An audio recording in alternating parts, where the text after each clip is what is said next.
For those of you who do not know anything about me, my name is Assata Shakur. I was and still am a political activist. I started my political activity during the 1960s. I started in working with community organizations. I started also when I went to study at Manhattan Community College. I became involved almost immediately in the politics of the student struggle. I also became involved in struggling to end the United States government invasion and hostilities against the people of Vietnam. And then I joined the Black Panther Party. I did not know it at the time, but the Black Panther Party was the #1 organization that was targeted by the FBI and by the COINTELPRO program. For those of you who do not know what COINTELPRO means, it was a counterintelligence program designed to neutralize, destroy any serious political opposition to the policies of the United States government.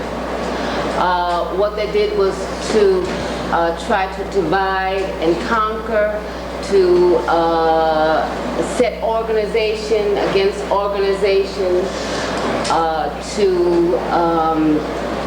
try to do everything possible to just attack the credibility and the integrity of activists and leaders, and that meant accusing them of all kinds of crimes. It meant suggesting that they were agents of the police, leaving pieces of paper around, false documents to snitch jacket people, which made people suspect them, and which created a lot of confusion. They attacked people on all kinds of levels. I was one of the people who was targeted by COINTELPRO, but there were many, many others.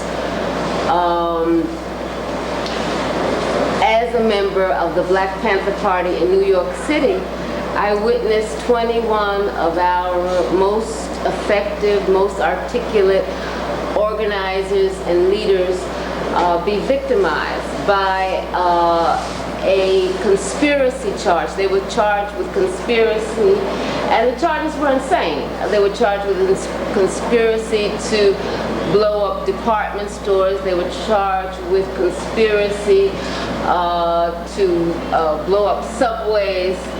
And one of the most insane charges was conspiracy to blow up the Bronx Botanical Gardens, and nobody could ever figure out, why anybody would want to blow up flowers. That certainly was not part of our political program and platform. But however, they were put into prison for, most of them spent 2 years, more than 2 years in prison. Each was given $100,000 bail. And what that did was to limit our effectiveness in organizing in our communities and make us have to spend a lot of our time, energy, and resources liberating our comrades instead of being able to effectively organize in our communities. I believe personally that COINTELPRO is still going on under another name and a much more sophisticated, much more dangerous type of COINTELPRO. So we can never think that that was an era that was in history. The United States government has not changed. In fact, I think it has become more repressive. The number of people in prison, I think, backs me up. The number of people that are killed by police backs me up. The number of names on computers backs me up. And the fact that Jesse Helms is on the Senate floor talking about arresting people for coming to a youth festival backs me up. So I think that as time goes on, it's more and more obvious that repression is one of the most frequent tools used by the United States government to smash anybody who is fighting for real justice, for real liberty, and for real freedom in the United States. In my case, I was targeted, as I said before, by COINTELPRO, and I was forced to go underground. I was forced to disappear. The police knocked down my door, took everything. I mean, they took my posters, my books, my records, my underwear, and I don't know what they were looking for in my underwear, but they took everything as so-called evidence, and they tried to accuse me of aiding and abetting harboring fugitives. I decided that there were two choices. Either I could talk to the FBI and cooperate with the FBI, or I could disappear. At that time, I considered cooperating with the FBI an unprincipled act, because I thought, and I still think, that the FBI is not a tool to protect people. It is an instrument of repression, and specifically instrument of repression that targets people of color, oppressed people, and specifically African people who are oppressed in the United States. So I thought that cooperating would be immoral, and I decided to disappear. I decided to go underground, and at the time I was very innocent. I thought, well,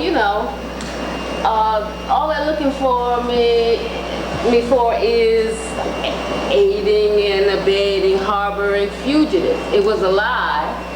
They never continued that charge. They never made that charge formal, but I thought, well, this is going to roll over. This is a passing moment.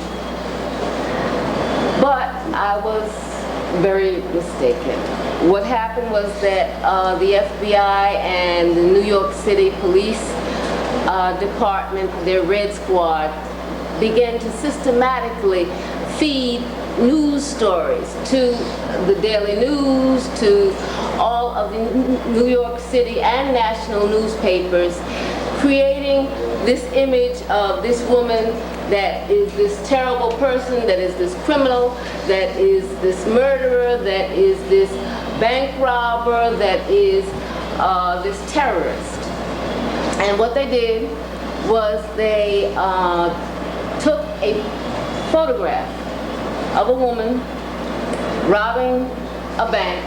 They put my name under it, wanted, and they put that picture everywhere, in every bank, on the side of buses, on big posters like this, on the subway, everywhere. And what they were doing was creating the condition where any cop in the United States could shoot me down.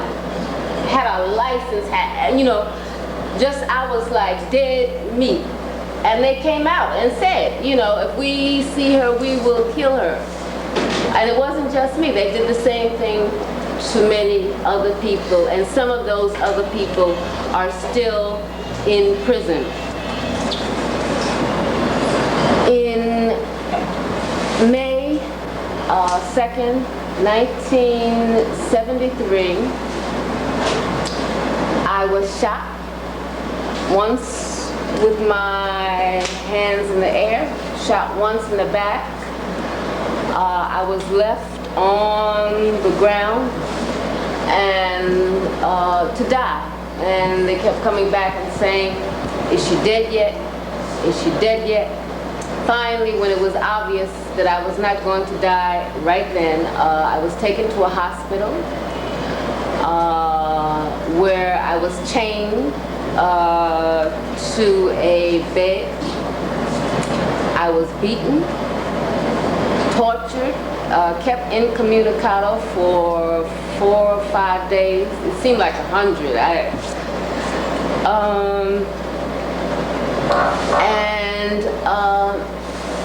I was denied any right to see lawyers, to see anybody. My aunt, Evelyn Williams, who was also my lawyer, finally got a court order to come to see me, and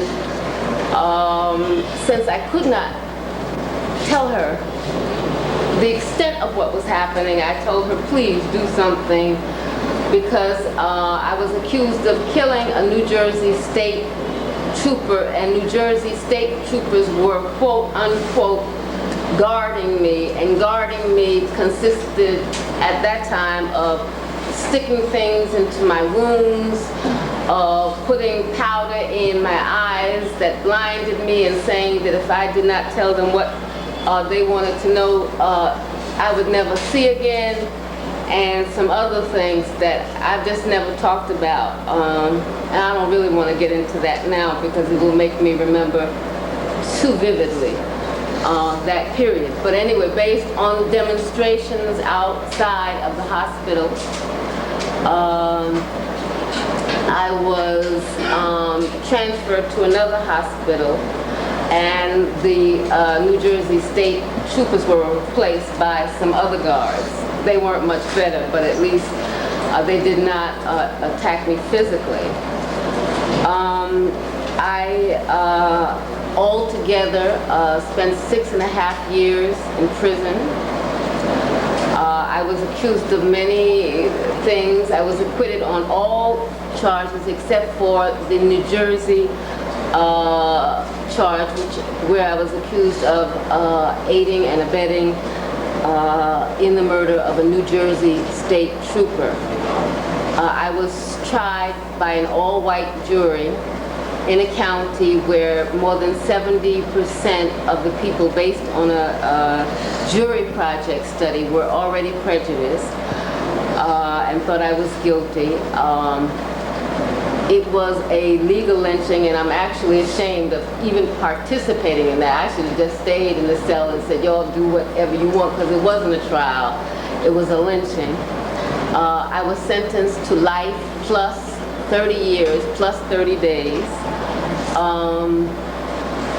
I spent more than 2.5 years in solitary confinement in men's prisons. And in 1979, with the help of many people, many of my comrades, I was able to escape from prison, and there was no other possible alternative.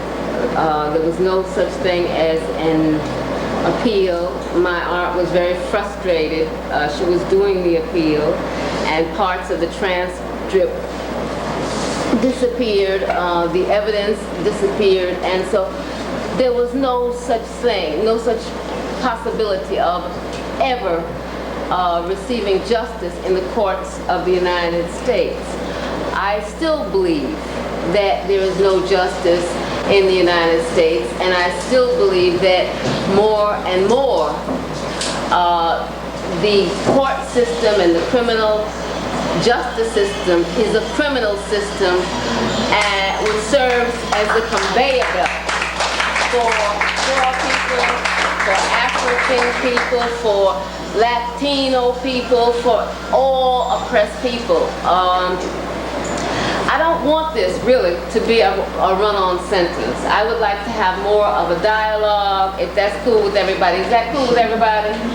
And so I've said a little bit about myself. I don't want to do a speech and tell you what you're already aware of, so I'd rather really address myself to talking about things that you're interested in, whether it has to do with me, whether it has to do with Cuba, whether it has to do with our struggle, or whatever you'd like to ask about. Do you want to say something? Let's limit the amount of speeching and do more questioning. Are we agreed? Okay. Monica? Assata, what is your feelings on the impact of Geronimo Pratt being released from prison after 27 years, incarcerated? What type of impact do you feel that his release will have on the struggle against racism and repression inside the United States? Well, I believe that Geronimo is a amazingly strong human being who has suffered, in an unspeakable way. 9 years in solitary confinement. Geronimo has withstood things that, it's amazing that a human being can withstand. And he has left that prison after 27 years with his head held high and being committed to the liberation of African people and all oppressed people. And so I think that his presence, his words, his experiences are of infinite value to people who are interested in making, building social justice in the United States. I think that his release is a definite victory for all people. But when I think about it, even though I'm clear that his release is a victory, they knew for years and years and years that he was framed. It was obvious. Everybody from 60 Minutes to whoever talked about how he was framed by the FBI. And they talked about it 10 years ago. So the fact that he remained in prison for 27 years still fills me with just absolute rage and indignation. But I think that that is the price that one pays when one becomes an example of resistance. Anybody who becomes an example of resistance to the vicious system that exists in the United States must expect to be targeted.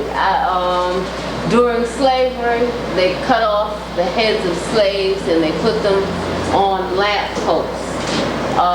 And today, even though it is totally obvious that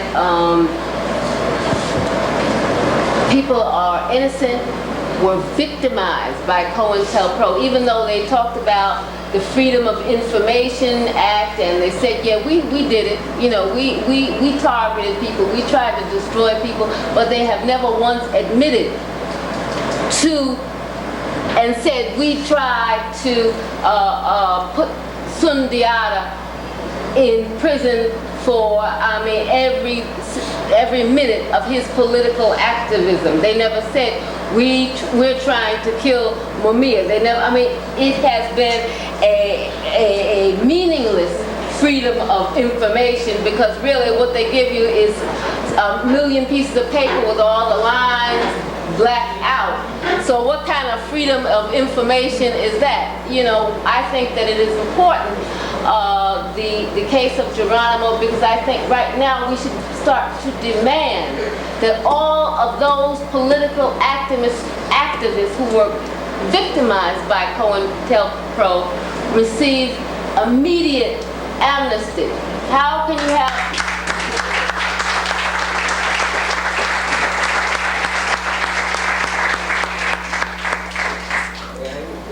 how can you have a COINTEL program with no victims?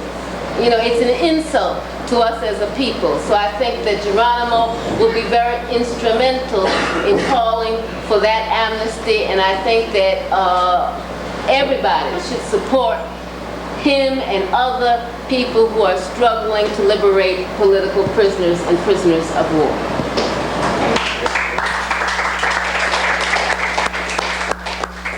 Chris?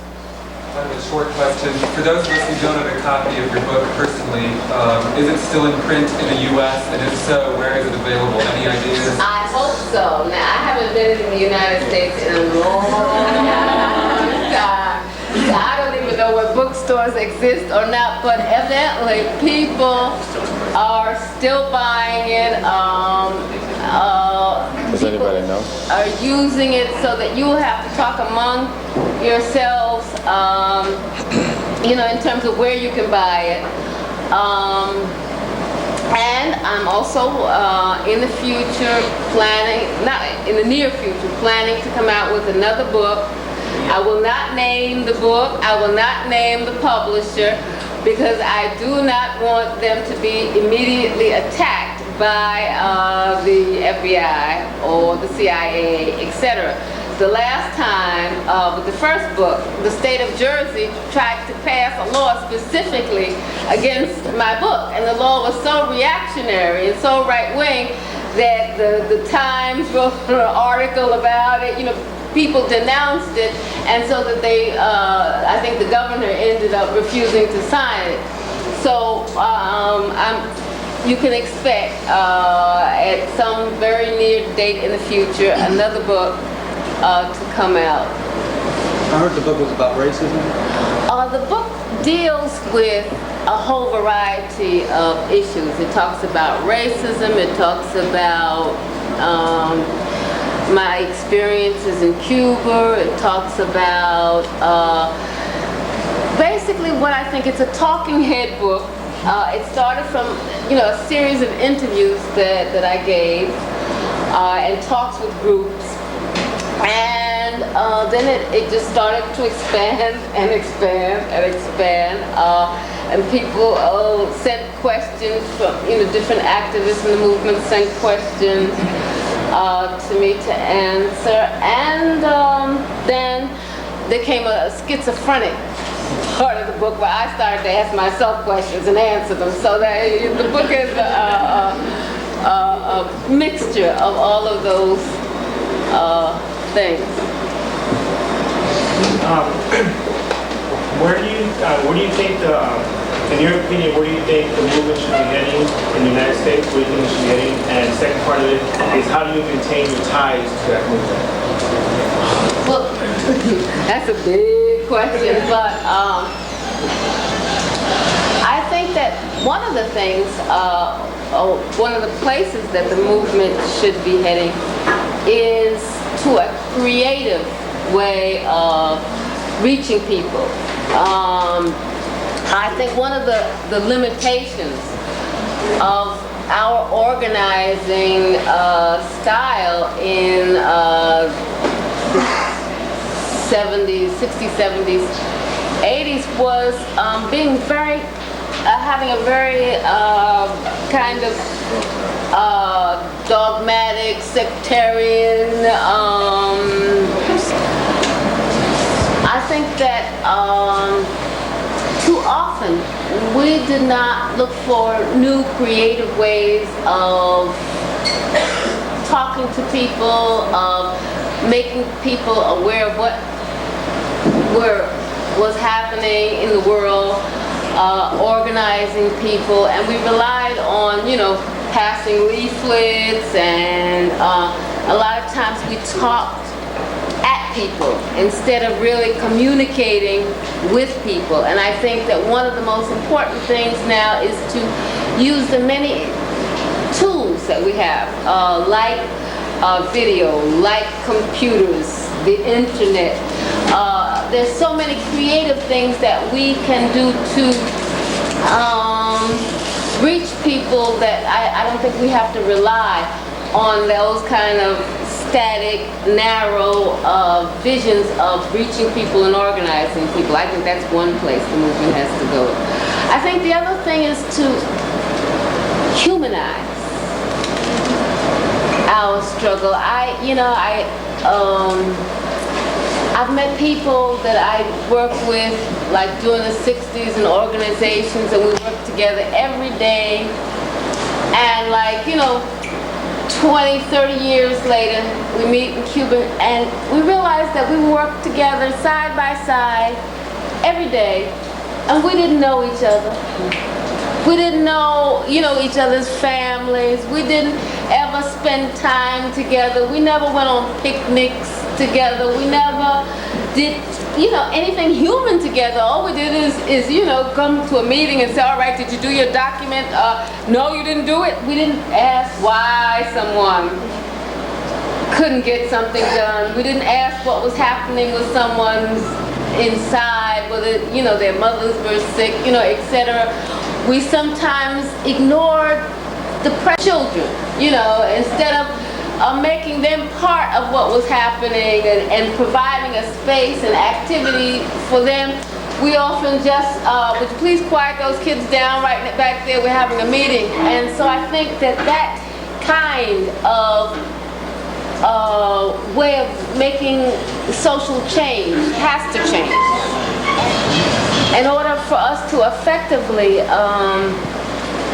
change this world, we're going to have to change ourselves. We're going to have to change how we relate to each other as human beings. And I think that part of that is creating a humanistic style of interchanging, of really being concerned about other people who are struggling with us.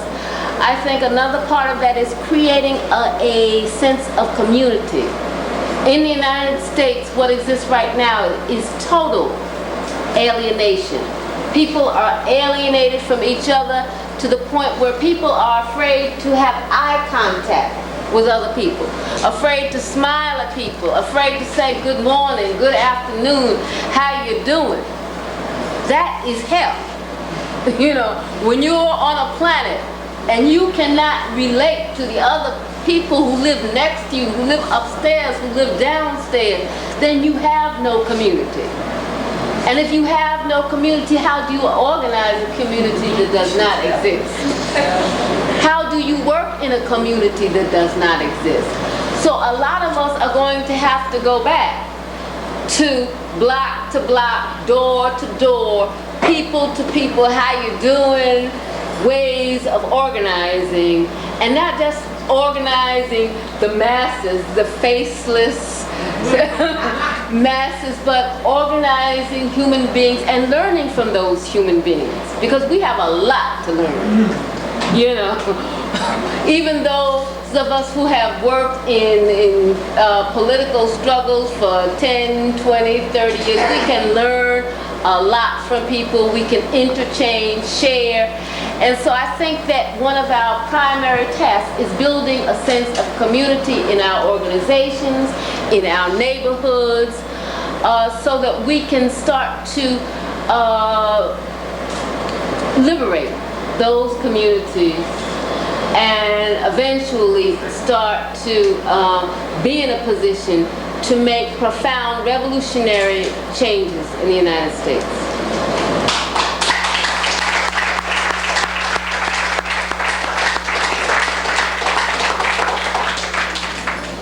I was wondering what kind of contact you're able to have with Sylvia Berardini.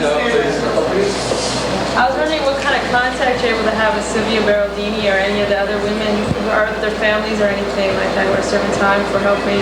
Are you able to have any or no? Well, to be quite honest, I'm afraid really to have too much or to try to contact people in prison, simply because I am afraid that the prison authorities will use any contact they find to throw those political prisoners in the hole, to accuse them of God knows what, escape, who knows. And so that I am very hesitant to have direct contact or to contact them by letters. But in the case of Sylvia Baraldini, there is a tremendous movement to get her transfer, first of all, to get her free, and to allow her, since they're not going to free her immediately, etc., to do the rest of her sentence in Italy. I mean, there have been, I don't know how many people who are in Congress, who are ministers, who have petitioned for her to be brought back to Italy. And my participation is then that I have talked to everybody that I can talk to. I've done an enormous amount of interviews with people in the Italian press. I have talked to anybody I can talk to about the importance of supporting the struggle to liberate Sylvia Baraldini and to talk about her right to be sent back to Italy. Oh, I just had, going back to what you said earlier about organizing and how back in the day you used to go out and pass out leaflets and stuff, and you were saying that we had to just, find new ways, new methods to organize, and I just think that I work with a very grassroots organization, and I work with the urban poor, and I think that it's very key to go out into the community, like you said, and pass out leaflets. We manage to get a lot of information out there. But I also agree with what you're saying. We need to become more of a community, and my organization also work with that. We have, like parties in the parks where we could try to unite people, because the media doesn't always put out the truth, and that's what our work does by going out into the community. For instance, working on the welfare reform issues, the welfare departments.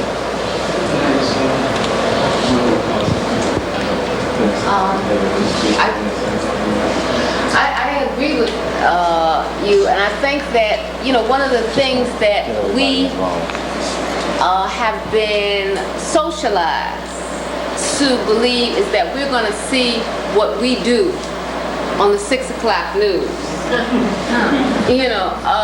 There has been essentially a news blackout since 1970 in terms of political activity that is against the policies of the United States. You can have 10,000 people show up and it will not be a story. Now you can have a dog with 3 ears, and that is news. So that I think that what is important for us as a movement to realize is that there's a whole lot happening all over, and that people are working where they are, they're acting locally, and a lot of them are thinking globally, but that the repression in the United States makes it very difficult to have national organizations. And so part of our work has to be informing each other of what is going on and really fighting against the very false concept that nothing's going on, no opposition to the policies of the United States, because I believe that that is a lie. I see people and I see things from all over of people really doing things, protesting, working around political prisoners, working around police brutality, working to change the fundamental situation in the United States. And then I meet somebody else from somewhere else in the country, and they don't know that the people over here are doing something and the people over there are doing something. So we have to find ways of communicating and letting each other know what we're doing, and start coordinating more and more of our activities with the understanding that a national organization is very difficult, and we have to build the local organizations so that we are strong enough not to be smashed on the national level. Would you discuss your perceptions of race relations within Cuba, as well as any political activities you've been involved in while here? I think that when I came to Cuba, I was like, all right, what's happening with the race question. That was number one, and I looked at everything, and I tried to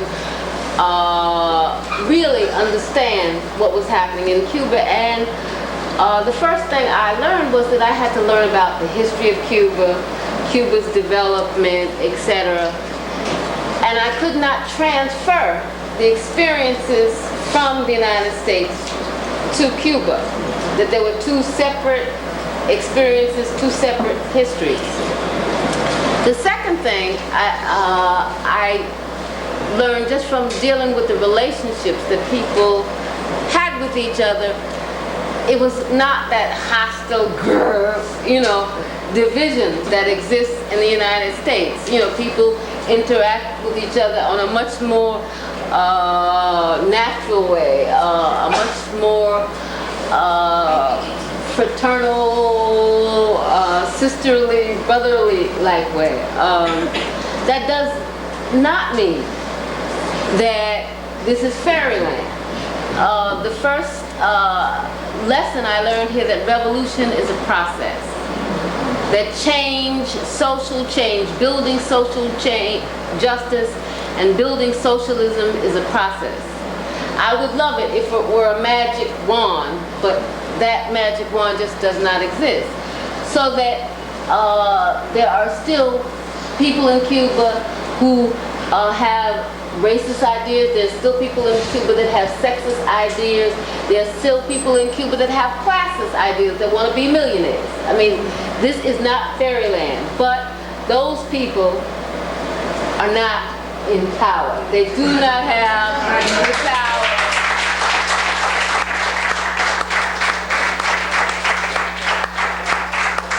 to determine the political, economic priorities of this country, contrary to the United States.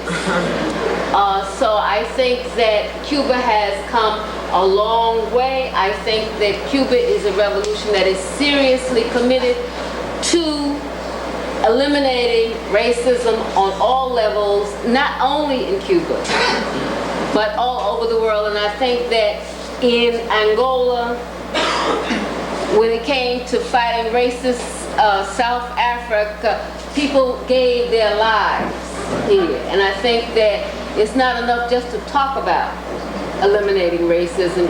It's about really putting your life, your heart, your soul where your mouth is. And so I think that the Cuban people have more than shown that they are committed to eliminating racism. And a lot of people want to talk about racism outside of the context of social systems. As long as imperialism exists, you will have racism. As long as the United States has a monopoly on the movies, the TV shows, etc., you have a situation where they're exporting racism, exporting Eurocentric and Eurocentric vision of the world, exporting an idea where, middle class or rich white people are the center of the universe and everybody else is an insignificant other.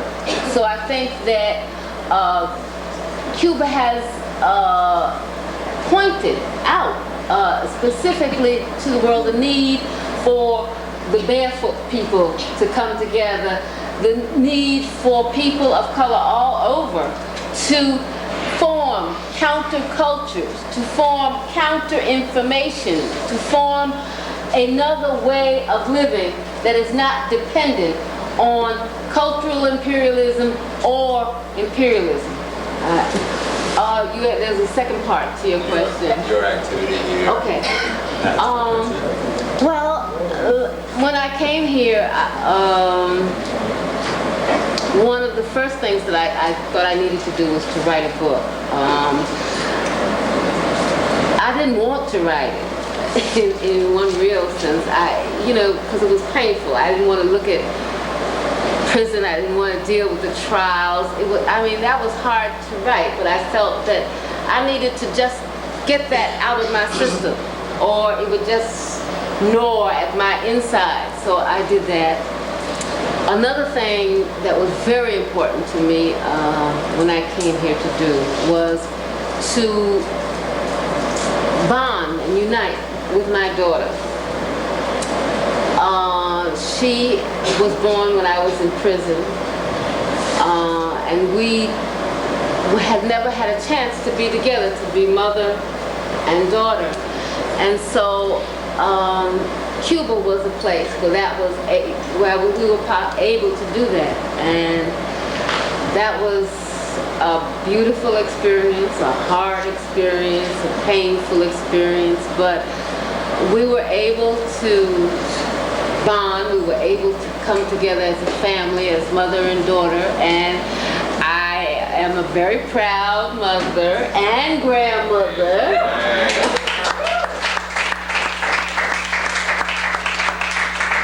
And I think that my family, in spite of all the things that we have suffered, my mother, you know, she had a heart attack right after I escaped because the police just hassled her and, you know, kept banging on her door and demanding that she let them search her house and invading her work. My aunt has gone through hell, spent 10 days in jail, and you know, years struggling for my liberation. But all of our struggle has brought us together closer as a family, and has let us appreciate the continuity of our struggle, and let us appreciate the importance of families coming together and healing. Because I think that wherever you have people who suffer oppression, you have wounded people. Because every day when you are African, when you are Latino in the United States, you get slapped, then slapped. You get insulted on a daily basis. You can either ignore it, and sometimes you have to ignore it because you can't fight against every time someone follows you around in the store. You can't go off every time someone acts like you're stupid or retarded or, you know, ignorant. You can't react to them. So what you do is it boils inside one. And so I think that sometimes in our family relationships, we take things out against each other. We suffer silently.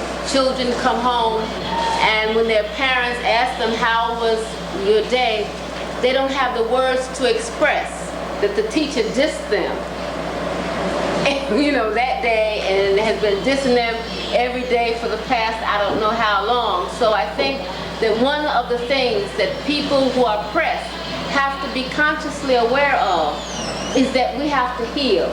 We have to heal on a personal level. We have to heal on a family level. We have to heal on a community level.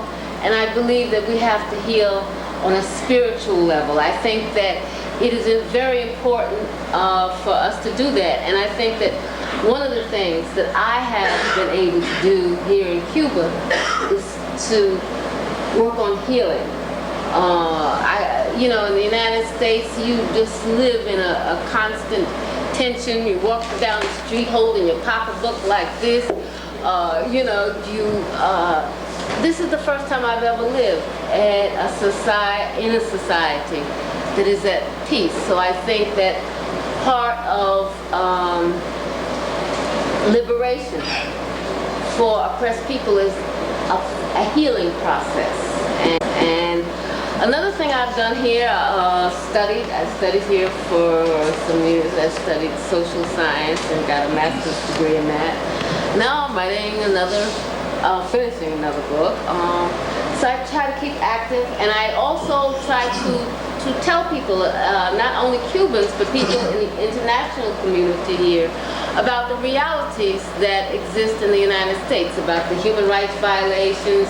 I talk about political prisoners. I talk about Mumia Abu-Jamal. I talk about just, you know, the reality of life in the United States instead of the fantasy that many people receive via the movies, you know, because people really have a movie Disneyland vision of life in the United States.